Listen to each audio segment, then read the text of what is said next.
السلام عليكم ورحمة الله وبركاته الإخوان، كلشي مزيان؟ كنتمنى كلشي يكون بخير وعلى خير. كما شفتوا اليوم في العنوان، الخبر اللي عاجل واللي فاجأنا كاملين، وهو السي الخراز غادي ينسحب من القناة اللي كان فيها. لا حسب انه شم واحد الريحة ماشي هي هذيك، وهي ريحة المؤامرة اللي كتحك في الخفاء ضده، واللي خرج بواحد اللايف وهو كيشرح به الموقف اللي دار معاه، وهو يعني في الفراش المرض. كنتمنوا ليه الشفاء العاجل. كيشرح الجميع شنو وقع في ديك الحلقة بالضبط اللي غادي نشاهدوا معكم واحد شوية، وكنتمنى لكم فرجة ممتعة، وما تنسوش تدعمونا.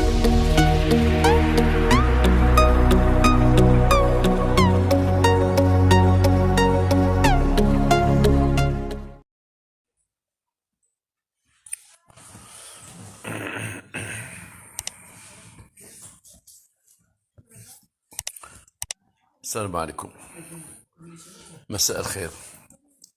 انا كنت ناعس مريض وفقت دابا، وفقت باش نهضر معاكم وباش نقول لكم بان فيقني ولدي وخبرني بواحد الخبر خايب بزاف. فيقني وقال لي ودي راه بابا هاد الحلقه اللي دوزتو اليوم ديال ولد المضاربي اللي درتي اليوم فيه واحد الخطا فادح. هاد الخطا انه قلت شي كلام. اولا هاد الحلقه هادي داز عليها واحد 10 سنين، داز عليها هاد الحلقه اللي قلت اليوم 10 سنوات تقريبا. انا نسيتها، والله الا نسيت هذيك الجريمه، نسيتها وخدمت فيها ونسيتها. ولكن اللي فكرني فيها هو واحد صاحبي عميد الشرطه اللي سميتو دريس المليكي، الله يشافيه، راه مريض حتى هو بحالي.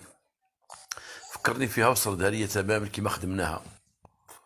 وانا في هذا النهار هذه راه سبقت قلتها، خدمت 2 حلقات متابعين، وخدمت واحد البونيس اللي غيدار نهار الحد باش تريح شويه، قلت نعطيه شويه د لاطاك باش تريح. ولكن لما كنت نصد هذه الحلقه هذه انا كتمولي وسلام، وانا غلطت وقلت تعرفوا دابا هاد الحلقه وقعت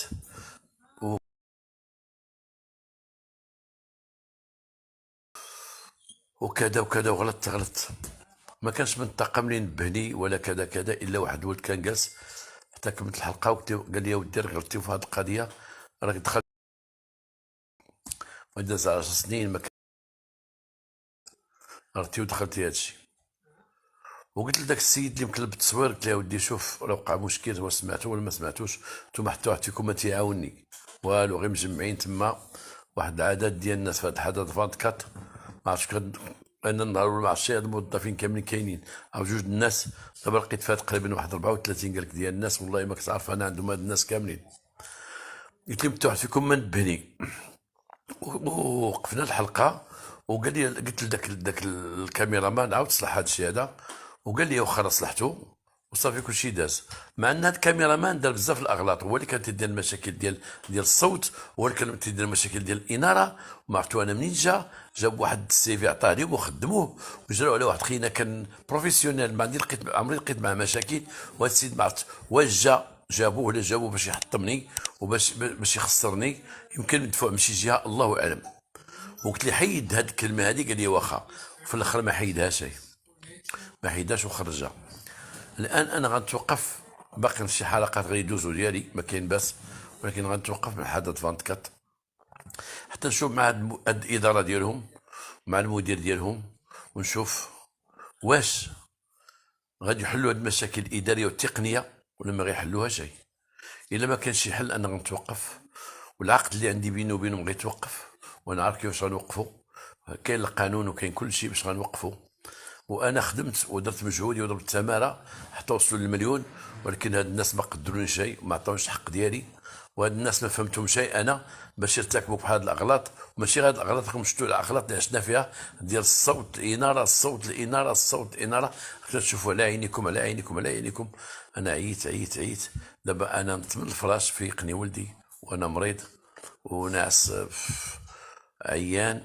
وغنقول لكم بانه الجمهور العزيز غتصبروا معايا، غنتوقف تندير حل مع هاد الناس، ما غنزيد شي تندير حل مع هاد الناس، حل نهائي. وداك السيد تحمل مسؤوليته، داك الكاميرا مان اللي ما قامش بالواجب ديالو. وشكرا جزيلا واستسمح.